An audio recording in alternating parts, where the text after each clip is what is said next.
രാജാവിന്റെ വേക്കൻസി വന്നപ്പോൾ, ഒരു ഒഴിവ് വന്നപ്പോൾ, ആരാണ് ദാവീദിനെ റെക്കമെൻഡ് ചെയ്തത്?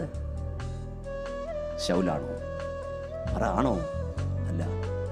ശമൂവേലിന്റെ ലോങ് ലിസ്റ്റിലും ഷോർട്ട് ലിസ്റ്റിലും ആരില്ലായിരുന്നു? ബറബ്ബാസ്. ദാവീദില്ലായിരുന്നു. പക്ഷേ ദാവീദിനെ റെക്കമെൻഡ് ചെയ്യാൻ ആരുമില്ലായിരുന്നെങ്കിലും സ്വർഗത്തിലെ ദൈവം പറഞ്ഞു, രാജാവാക്കാൻ കൊള്ളാകുന്നവൻ ഒരുത്തൻ കാട്ടി കിടപ്പുണ്ട്, അവൻ വരാതിരിക്കരുത് പന്തിക്ക്. ഇന്ന് രാത്രി പരിശുദ്ധാത്മാവിൽ പറയുന്നു, കരയുന്ന പിതാവേ, പ്രാർത്ഥിക്കുന്ന മാതാവേ, കുഞ്ഞെ, നിന്റെ ഏകാന്തം ദൈവത്തിന് കൊടുത്താൽ ലോകത്തിൽ ആരും നിന്നെ റെക്കമെൻഡ് ചെയ്യാനില്ലെങ്കിലും സ്വർഗത്തിലെ ദൈവം നിന്നെ റെക്കമെൻഡ് ചെയ്യും. നിന്റെ തലമുറയെ റെക്കമെൻഡ് ചെയ്യും. എല്ലാവരും ശക്തിയോടെ ദൈവത്തെ സ്തുതിച്ചോ.